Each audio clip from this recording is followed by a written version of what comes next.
मंगलम भगवान वीरो मंगलम गौतम प्रभु मंगलम सूर्यभद्रादिआचैनो धर्मोस्तु મંગલમ. એટલે ગાથા નંબર 51 આપણને સ્વીકારવાની છે, તો બધાને સાથે ગ્રહણ કરવાનું છે.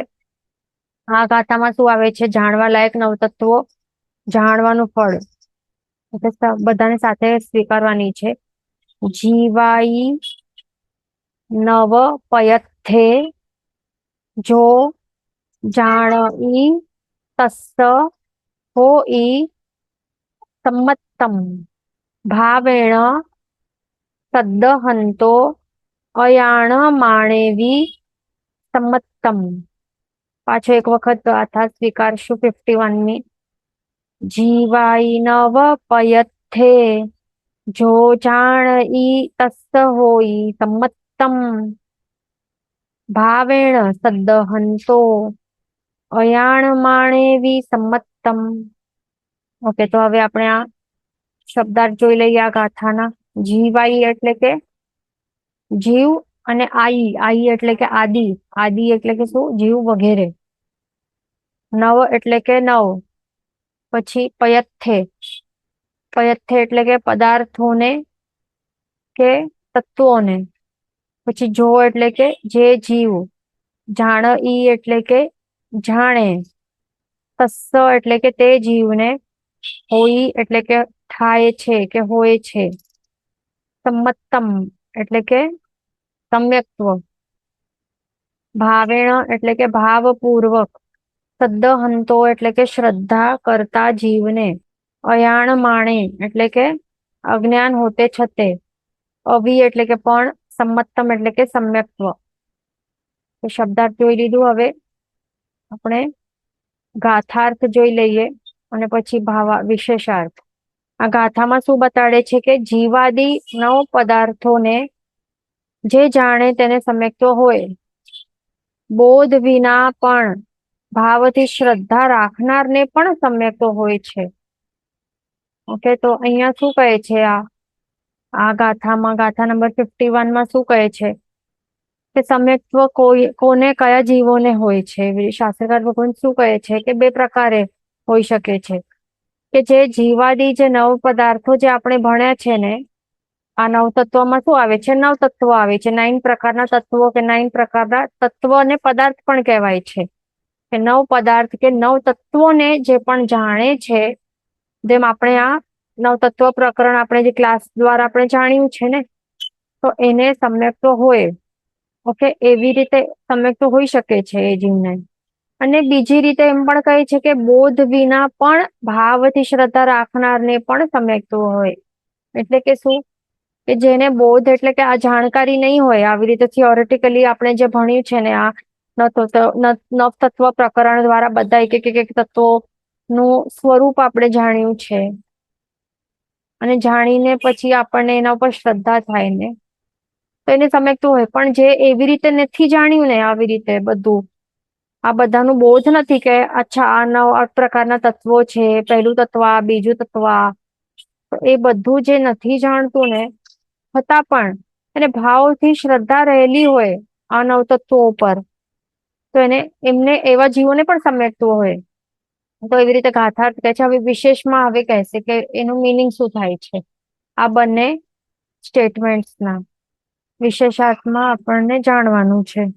ઓકે, તો હવે એમાં શું કહે છે કે જીવ, અજીવ, પુણ્ય પાપ, આશ્રવ, સંવર, બંધ, નિર્જરા, સંવર અને મોક્ષ, આ 9 તત્વો જે છે, આ બધા 9 તત્વોનું આપણે સ્વરૂપ જે જાણ્યું છે ને, તો એ સ્વરૂપ જાણતા જાણતા શું થાય છે, આ ટ્રાય આપણે કરીએ ને, મહેનત કરી, પુરુષાર્થ કરીએ, તો એના કારણે જ્ઞાનાવરણી કર્મોનું ક્ષપશમ થાય.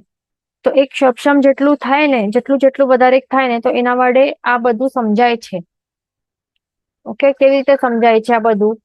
આપણે જે પણ ક્લાસમાં જે પણ વસ્તુઓ આપણે ભણીએ ને, જે પણ જ્ઞાન, જરૂરી નથી કે આ ક્લાસ, આ નવતત્વનું ક્લાસ, કોઈ પણ કયા પણ આપણે જીવ વિચાર કર્મ ગ્રંથ હોય, અથવા તો જે સ્કૂલ કે કોલેજમાં પણ જે સ્ટડીઝ હોય, તો એ બધા ભણાવતા તો હોય.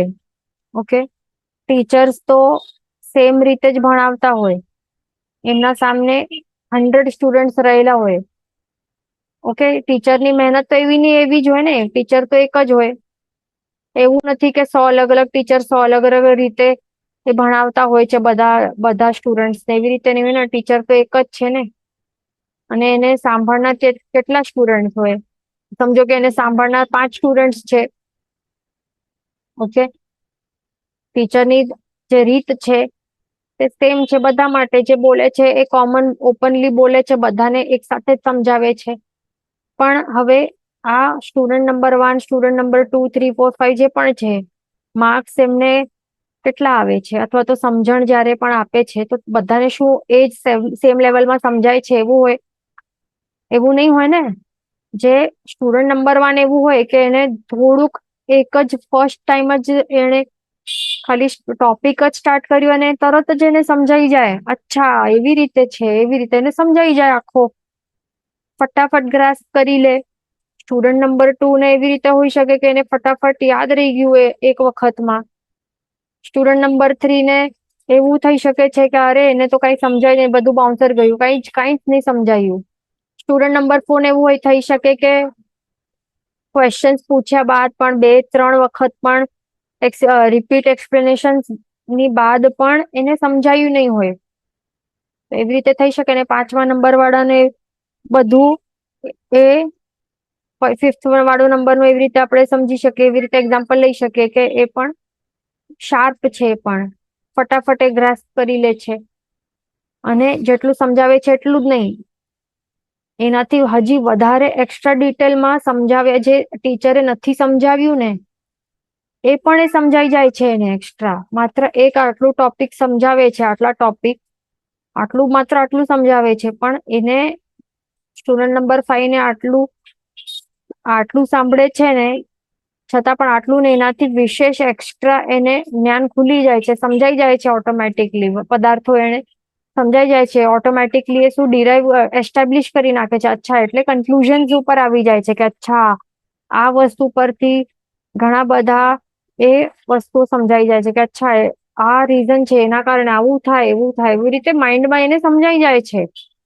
તો એવી રીતે મેન શું છે કે આના ઉપરથી શું ખ્યાલ આવે છે કે ટીચર એક જ છે, સમજાવવાની રીત સેમ છે બધા માટે, પણ બધા સ્ટુડન્ટ્સને સેમ રીતે નથી સમજાતું નથી.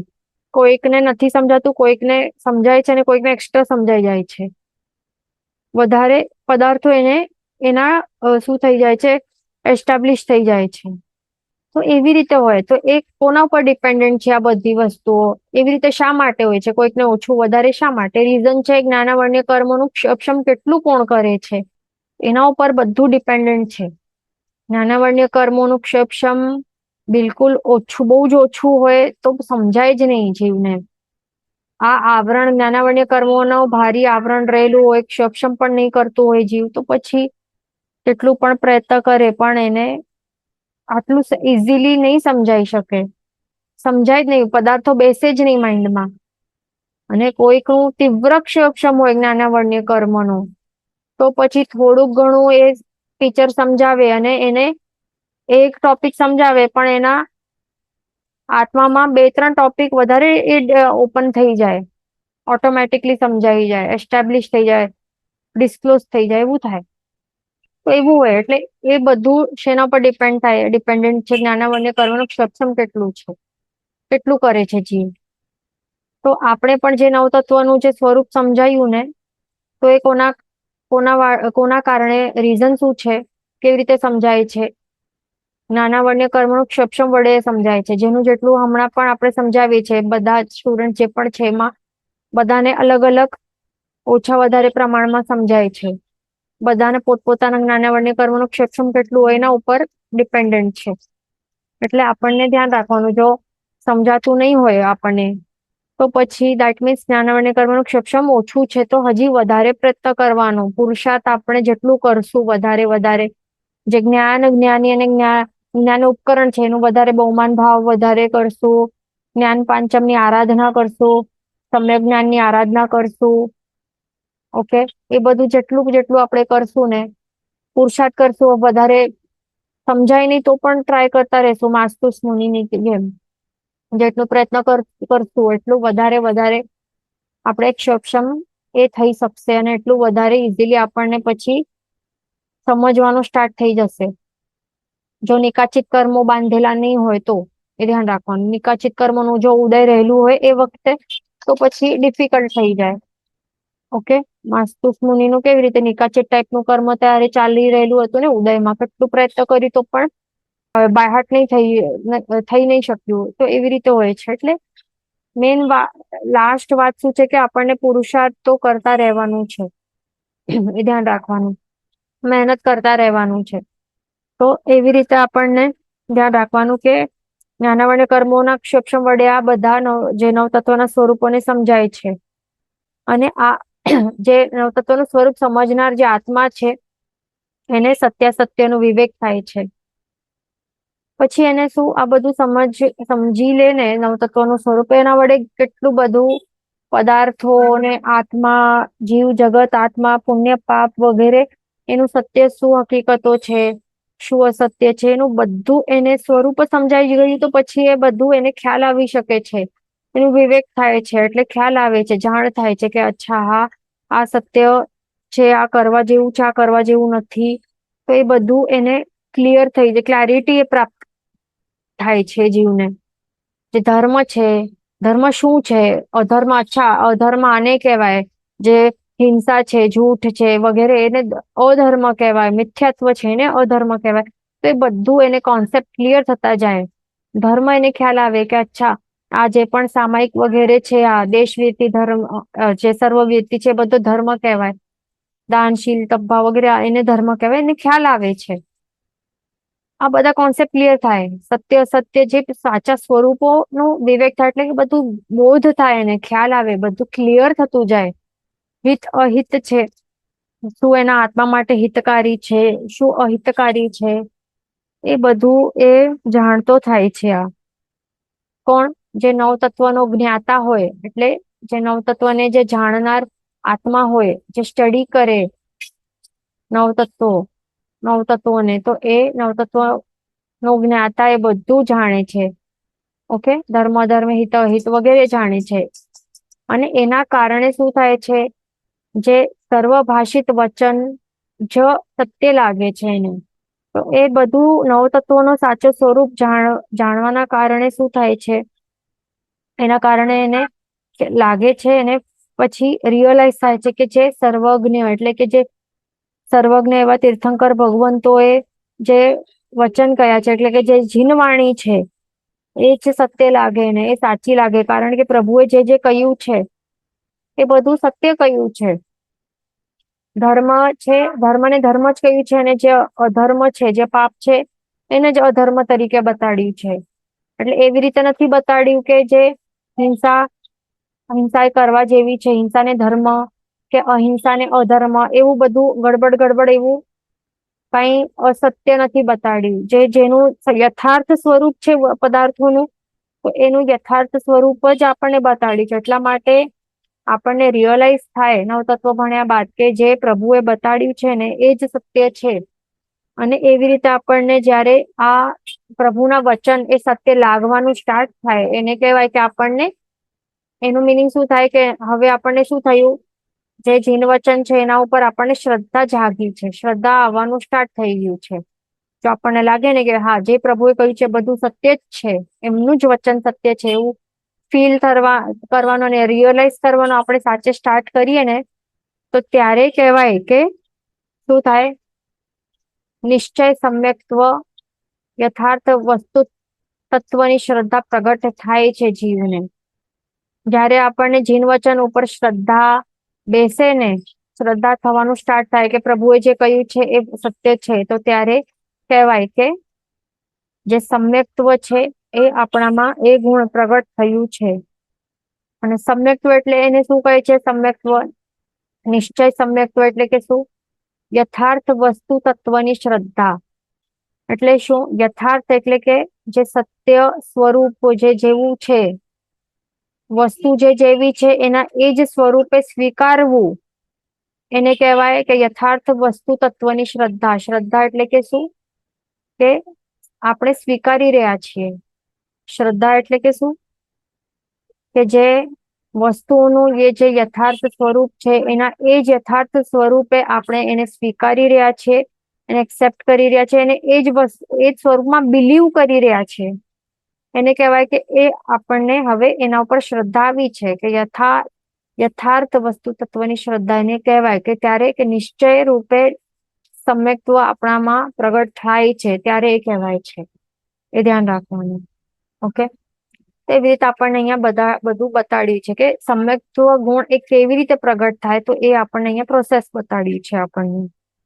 પણ હવે અહીંયા શું કહે છે કે પરંતુ જો જ્ઞાનાવર્ણ્ય કર્મોનું એવું હોય ને, હમણાં જ આપણે કહ્યું કે બધા સ્ટુડન્ટ એક સરખા નહીં હોય.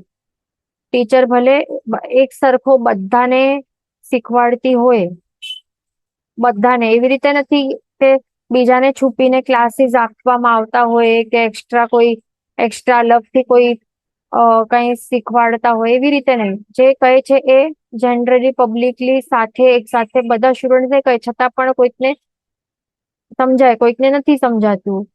રીઝન આ જ છે કે જ્ઞાનાવર્ણ્ય કર્મોનું ક્ષમ તીવ્ર નહીં હોય કે હોય એના ઉપર ડિપેન્ડન્ટ છે. જો સમજો કે એવા કોઈ હોય જીવો કે જેમને જ્ઞાનાવર્ણ્ય જે કર્મો છે એનું તીવ્ર ક્ષમ ન હોય, આટલું નહીં હોય, તો એના કારણે એને જીવ અજીવ આદિ તત્વોનું જ્ઞાન નહીં હોય, તીવ્ર સક્ષમ નહીં હોય, તો આટલું સમજમાં નહીં આવે પછી કે જીવ શું છે, અજીવ શું છે, એ તત્વોનું જ્ઞાન એને એવી રીતે જે આપણે બુકમાં ભણી રહ્યા છે ને એવી રીતે એમને જ્ઞાન નહીં હોય. ઓકે, એટલે આનું મિનિંગ શું કે જીવ અજીવ આદિ તત્વોનું જ્ઞાન નહીં હોય એનું મિનિંગ શું?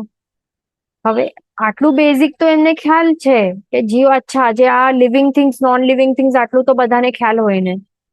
જ્ઞાનાવર્ણ્ય કર્મોનું તીવ્ર ક્ષમ ન પણ હોય એવા કોઈ સમજો કે એવા જીવ હોય, છતાં પણ આટલું બેઝિક નોલેજ હોય ને કે living things non living things કોને કહેવાય, જીવ અજીવ કોને કહેવાય, ટેબલ એ નોન લિવિંગ થિંગ છે, કીડી ચાલી રહી છે, હાથથી ચાલે છે, તો ચલો આ જીવ છે, આટલું તો ખબર હોય ને.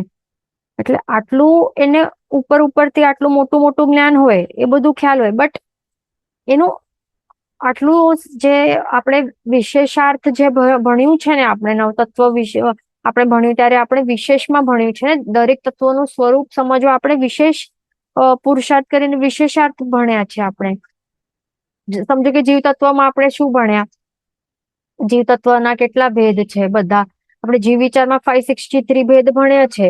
ઓકે, તો 563 ભેદમાં કેટલા બધા આપણે 4 ગતિવાળા જીવોના, 22 સ્થાવર કેન્દ્રીય જીવો, એ બધું કેટલું શું ભણે છે. વિકેન્દ્રીય જીવો આવે, દ્વિન્દ્રિય, તેન્દ્રિય અને ચૌરિન્દ્રિય જીવો, ને પંચેન્દ્રિયમાં પણ બધા ભેદો સમૂહમ જોયા. શું આપણે ભણ્યું છે જીવ તત્વમાં, રાઈટ? એટલે આપણે કેટલું બધું ભણ્યું છે ડિટેલ્સમાં. અને નવતત્વમાં એમ જીવોના 14 ભેદ આવે, રાઈટ? એટલે આપણે અલગ અલગ પર્સપેક્ટિવ થી આપણે કેટલું બધું તત્વોનું ભણ્યું છે. અજીવમાં કોણ કયા આવે?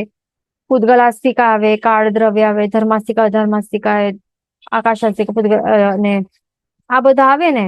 તો એ બધા તત્વોનું આપણે જ્ઞાન ભણ્યું, એનું ભેદ ભણ્યા કે ના, શું સ્કંધ, દેશ, પ્રદેશ, કોઈનું પરમાણુ છે, કોઈનું નથી, બધું ભણ્યું છે. પણ હવે જ્ઞાનાવર્ણ્ય કર્મોનું તીવ્ર ક્ષમ જેને નહીં હોય, તો એમને આટલું ડિટેલ્સમાં નહીં સમજાય, એનું જ્ઞાન નહીં હોય. ઓકે, આ બધા તત્વોનું આપણે જે હમણાં કહ્યું આટલું ડિટેલમાં જ્ઞાન નહીં હોય, પણ ઉપરથી તો એ પણ જાણતા જ હોય કે અચ્છા આ જીવ છે, આ ચાલી રહ્યો છે, આ શ્વાસ લઈ રહ્યો છે, એટલે આ જીવ છે. અને આ શું છે? આ હલન ચલન નથી કરતો, જન્મ મરણ દેખાતો નથી, એટલે આ અજીવ છે. આટલું તો એ કહી શકે ને. આટલું બેઝિક તો જેનું તીવ્ર સક્ષમ નહીં હોય જ્ઞાનાવર્ણ્યનું કર્મોનું, આટલું બેઝિક એ જાણતો હોય, પણ એનું ડિટેલ્ડ જ્ઞાન નહીં હોય. છતાં પણ શું કહે છે? જમ જીણેહિમ પનત્તમ તમેવ સચ્ચમ. એટલે કે એનું મિનિંગ શું થાય છે કે જે શ્રી જિનેશ્વરે જે કહ્યું તે જ સત્ય.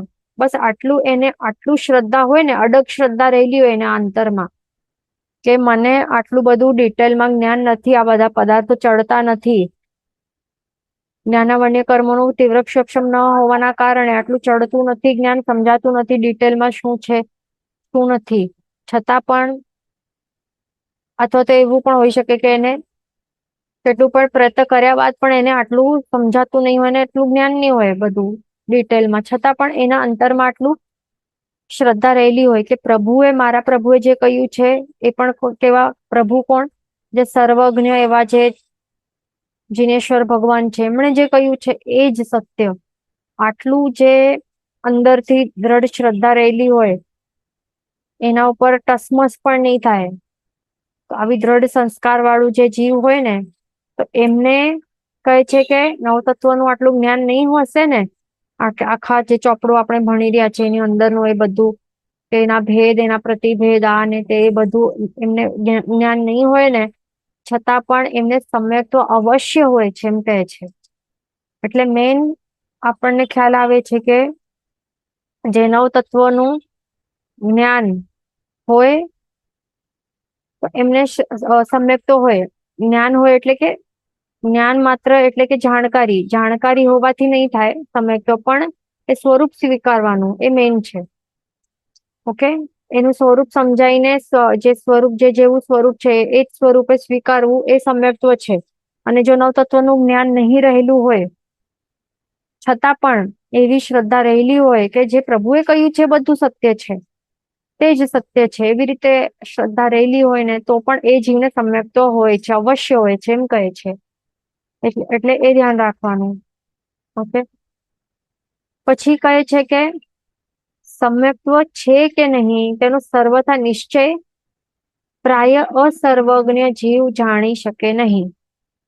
એટલે શું કહે છે કે હવે આપણને કેટલા ક્વેશ્ચન્સ પૂછે કે મારામાં સમ્યક્ત્વ છે કે નહીં, તો હવે એ કોઈ બીજો હમણાં આ આરામાં રહેલો, આ જે 5મું આરું ચાલી રહ્યું છે ને હમણાં, ઓકે, તો આવા 5મા આરામાં કોઈ પણ જીવને એવી રીતે કોઈને પણ ખ્યાલ નહીં આવી શકે કે સમ્યક્ત્વ કોનામાં પોતાનામાં છે કે નહીં, કે બીજા કોઈનામાં છે કે નહીં, એ કોઈને ખ્યાલ જ નહીં આવી શકે. કેમ? શું કહે છે? જે અસર્વજ્ઞ જીવ છે ને એ જાણી નહીં શકે. અસર્વજ્ઞ એટલે જેમના પાસે કેવલ જ્ઞાન પ્રકટ નથી થયું ને આત્મામાં, તો એને કહેવાય અસર્વજ્ઞ જીવ. તો આ આરામાં તો બધા અસર્વજ્ઞ જ છે ને, અહીંયા કોઈ પણ એક પણ છે કે જેને કેવલ જ્ઞાન પ્રગટ થયું છે? ન છે, અને થવાનું નથી આ 5મા આરામાં. એના આગળ તો 6થો આરો આવવાનું છે, અને એના પછી કયો આવશે? એ પહેલો આરો આવશે પછી, રાઈટ? તો એવી રીતે રહેલું છે. તો ત્યાં સુધી કોઈ પણ સર્વજ્ઞ તો થવાનું જ નથી કેવલ જ્ઞાની. એટલે હમણાં તો કોઈ કહી જ નહીં શકે કે સમ્યક તો છે કે નહીં પોતાનામાં કે બીજા કોઈમાં. અને એ પણ શું કહે છે? પ્રાહ્ય કહે છે.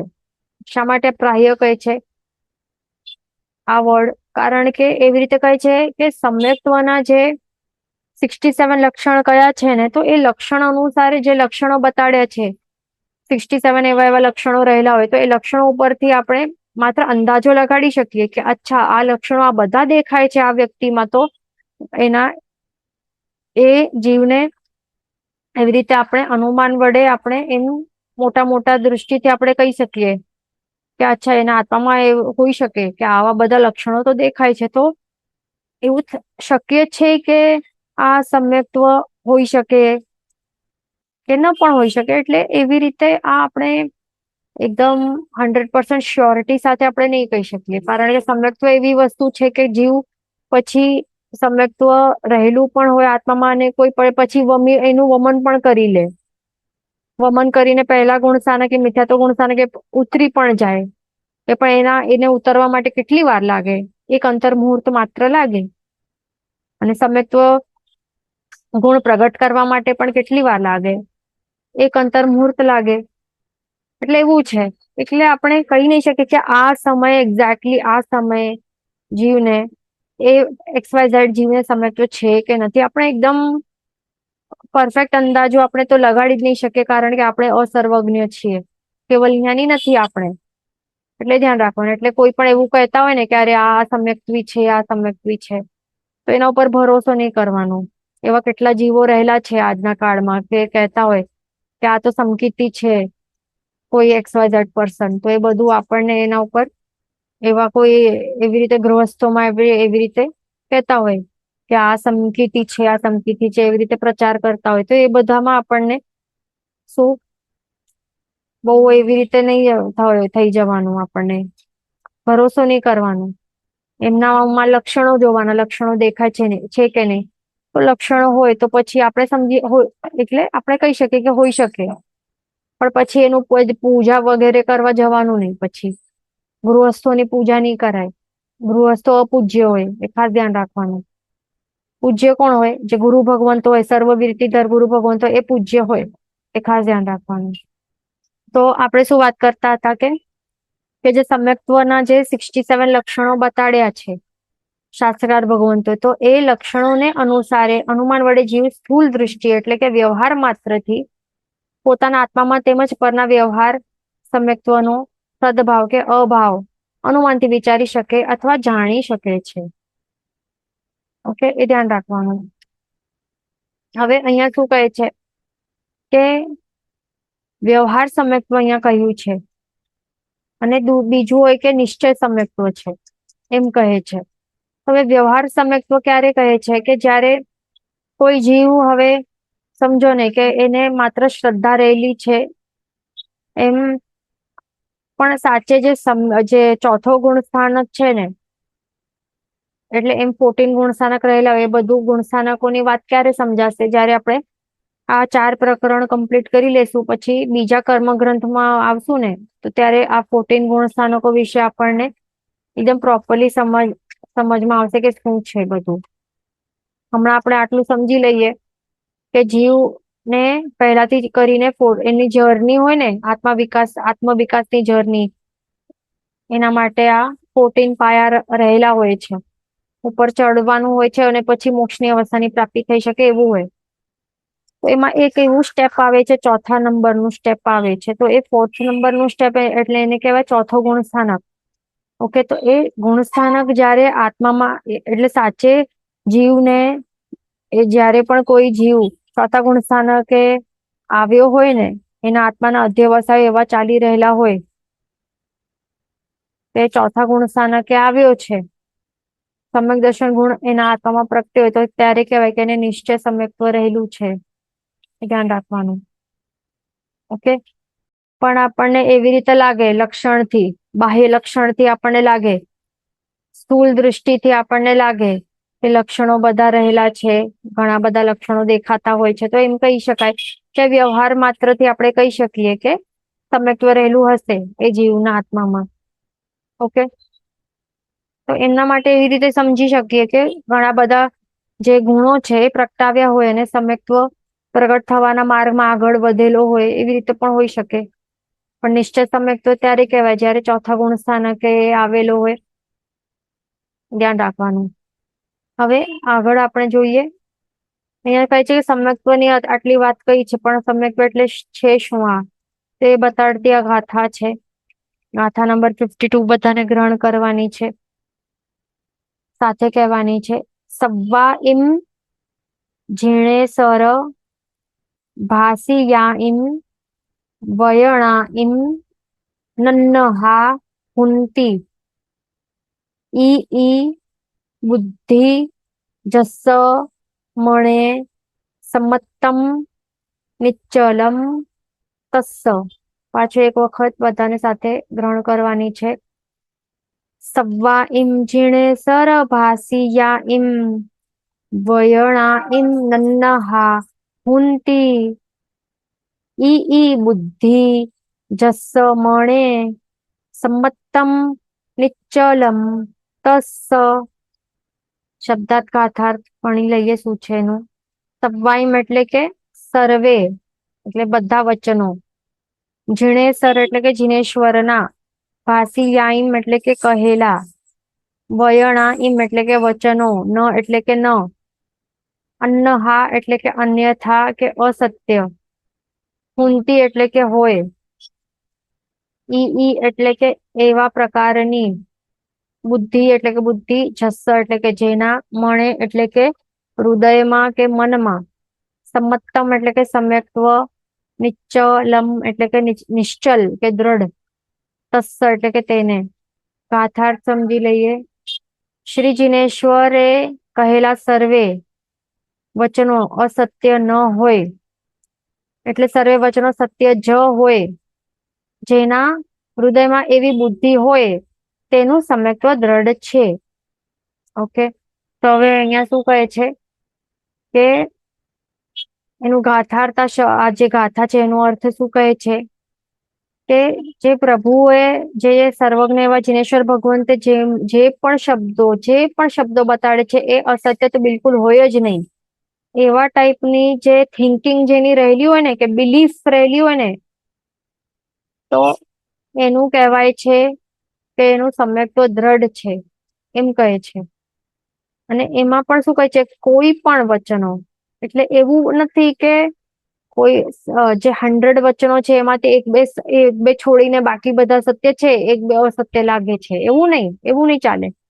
સર્વે વચનો જે પણ એ શ્રી મુખથી જે પણ નીકળ્યા છે, દરેક લેટર, દરેક અક્ષર, દરેક શબ્દ, દરેક સત્ય જ હોય. એવા ટાઈપનું દૃઢ એવી રહેલું હોય ને, શ્રદ્ધા રહેલી હોય કે બધું સત્ય જ છે, એવા ટાઈપની થિંકિંગ કે એવી બિલીફ કે શ્રદ્ધા જો રહેલી હોય ને, તો કહેવાય કે એ જીવનું સમ્યક્ત્વ દ્રઢ છે. ઓકે, એટલે અસત્ય તો હોય જ નહીં શકે.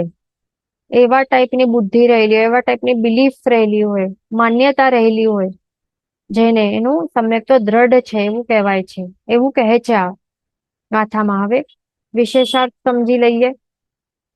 અહીંયા ક્વેશ્ચન છે, if we have 100% trust on પ્રભુ ધેન, એટલે આ જ છે કે સમ્યક્ત્વ દ્રઢ છે એવા જીવોને, એ જ કહે છે આ ગાથાનું અર્થમાં. હવે એમાં શું કહે છે કે અસત્ય વચન બોલવામાં, હવે અહીંયા શું કહે છે આ વિશેષાર્થમાં, કે કોઈને પણ હવે સમજો કે જૂઠ બોલવાનું હોય ને, અસત્ય વચન બોલાઈ જતું હોય કે બોલતા હોય, તો એના પાછળનું કારણનું અહીંયા એ વિચારણા કરે છે કે શું હોઈ શકે, what are the reasons, general reasons, કે આ આખી આ જે દુનિયા છે, આ દુનિયામાં રહેલા જે પણ જીવો છે, એ નાના હોય, બાળકો હોય કે મોટા હોય, કોઈ પણ જૂઠ બોલતા હોય ને, તો એ જૂઠ બોલવા પાછળના 4 મેઇન રીઝન્સ રહેલા હોય. આ મેઇન રીઝન્સ રહેલા હોય ને, ક્રોધ, લોભ, ભય, હાસ્ય, આ 4 પ્રકારના મેઇન રીઝન્સ રહેલા હોય. આ રીઝન્સ ના કારણે જે જૂઠ બોલતા હોય, એવી રીતે કહે છે. ઓકે, હવે પ્લસ લજ્જા, દાક્ષિણ્યતા, ઈર્ષ્યા ઇત્યાદિ બીજા વિશેષ કારણો પણ અનેક કહે છે.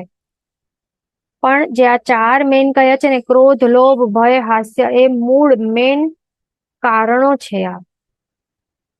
ઓકે, ફોર એક્ઝામ્પલ, હવે સમજો કે કોઈને બહુ ક્રોધ રહેલું હોય, ગુસ્સામાં એ કંઈ પણ એવા કોઈના ઉપર ગુસ્સો રહેલો હોય ને, સમજો કે આપણને કોઈ ઉપર બહુ ભયંકર, કોઈ એક જીવને બીજા કોઈ જીવ પર દ્વેષ ભાવ, ભયંકર ગુસ્સો ચડેલો હોય ને, તો એનું બુરું થઈ જાય એના માટે એ જૂઠો બોલી શકે છે. એટલે જૂઠો બોલવા પાછળનું કારણ ક્રોધ કેવી રીતે હોઈ શકે તે આપણે કહીએ છીએ. એક્ઝામ્પલ, બહુ ભયંકર ક્રોધ રહેલું હોય બીજા કોઈ જીવ પર, તો એ કઈ પૂછે ને, તો આપણે એક પૂછે કે અહીંયા જવાનું, ત્યાં ડેસ્ટિનેશન ઉપર જવાનું રસ્તો કયો છે, તો એના પર બહુ ક્રોધ રહેલું હોય ને, તો આપણે સાચો રસ્તો નહીં બતાડીએ, પણ જૂઠો અસત્ય વચન બોલીએ, કે જ્યાં એ પછી પ્રોબ્લેમમાં મુકાઈ જાય, કે એ રસ્તો ભૂલી જાય કે ફસી જાય. એટલે અસત્ય બોલવાનું એક રીઝન ક્રોધ છે, આ મૂળ કારણ છે. બીજો છે લોભ. જીવને લોભ રહેલું હોય ને, તો લોભના કારણે એ જૂઠ બોલે છે. કોઈ એને પૂછે કે હવે તારું જે પણ ઇન્કમ ટેક્સ જે છે એ ફાઇલિંગ કરવાનું છે, તો એ લોભ રહેલું છે, એને જે પણ સંપત્તિ છે એના કારણે સાચો એ ડિસ્ક્લોઝ નહીં કરે, પણ એ ત્યાં અસત્ય વચન બોલે કે આ કે તે, અને પછી લોભના કારણે શું કરે, અસત્ય વચન બોલીને એની જે સંપત્તિ છે એનું સંરક્ષણ કરવા માટે ટ્રાય કરે. એટલે લોભના કારણે એ અસત્ય બોલે, કે અથવા તો એમ કહે કે કોઈ પૂછે ને કે આ વસ્તુ ક્યાં પડેલી છે, તારા પાસે કેટલું ધન છે, મને જોઈએ છે થોડુંક, થોડુંક હેલ્પ કર. પણ એને લોભ છે, જૂઠો બોલશે કે નહીં મારા પાસે તો નથી, હમણાં તો બહુ શું મંદી ચાલી રહેલી છે, હમણાં તો કેશ ક્રંચ છે, ચાલી રહેલું છે, મારા પાસે તો બિલકુલ નથી, પૈસા જ નથી, એવું બધું બધા ઘણા જણ કહેતા હોય ને, એ લોભ ના કારણે અસત્ય બોલતા હોય. પછી ભય છે, કોઈને ભય લાગતું હોય કોઈના ઉપર કે હું સત્ય બોલીશ તો પછી આ મને મારશે, કે અથવા તો એ સ્કોલ્ડિંગ આપશે, તો એના કારણે ભય લાગે. સ્કૂલમાં શું બચ્ચા લોકો જૂઠું શા માટે બોલતા હોય, ટીચર્સ એને ડર લાગે, ભય રહેલું હોય ટીચર્સ નું, એટલા માટે જૂઠ જૂઠ ખોટું ખોટું બોલે કે હું બીમાર છું, બીમાર હતો એટલા માટે હોમવર્ક નથી કર્યો. તો એવી રીતે એને ભય રહેલું હોય, એટલે માત્ર બચ્ચા માટે ની, મોટા માટે પણ આ બધા માટે છે. આ ભય એક મુખ્ય કારણ રહેલું અસત્ય બોલવા પાછળ. પછી છે હાસ્ય. હાસી મજાકમાં પણ ખોટું ખોટું બોલતા હોય ને, કોઈ કોઈ કહે, હાસ્ય હાસ્યમાં કહે કે હા હું તો લંડન ફરી આવ્યો, પછી બીજો પૂછે સાચે ક્યાં લંડન જઈ આવ્યો, તો હા સપનામાં. એવી રીતે આવા કોમેડી બોલતા હોય ને, એવું મજાક મજાક હાસ્યમાં, આવું ટાઈમપાસમાં. તો એવી રીતે હાસ્યમાં એવી રીતે કોમેડી કરવામાં એ પણ એક હાસ્ય, એ એક મુખ્ય કારણ છે અસત્ય બોલવા પાછળનું. તો એવી રીતે આ રહેલા હોય છે 4 મુખ્ય કારણ. બીજા અહીંયા હજી વિશેષ કારણોમાં અહીંયા બીજા પણ અહીંયા કહે છે, એવા અનેક છે અહીંયા. લજ્જા, દાક્ષિણ્યતા કે ઈર્ષ્યા. હવે લજ્જા એટલે કે કેવી રીતે શરમ આવતી હોય કે પોતે રેપ્યુટેડ પર્સન છે, કોઈ એવા પોલિટિશિયન છે કે રેપ્યુટેડ પર્સન છે, તો એને સત્ય બોલવા માટે, સત્ય જે સાચું છે એ બોલવામાં શરમ આવે, લજ્જા આવતી હોય, નહીં તો એ રેપ્યુટેશન ખરાબ થઈ જશે પોતાનું, એટલા માટે ખોટું બોલે. એવા હોય, જરૂરી નથી કે પોલિટિશિયન, કોઈ પણ એવા હોય, કોઈ પણ જીવોને, એવા બચ્ચા હોય કે મોટા હોય, કોઈને પણ એવું લજ્જાના કારણે જૂઠું બોલી શકતા હોય છે. પછી છે દાક્ષિણ્યતા.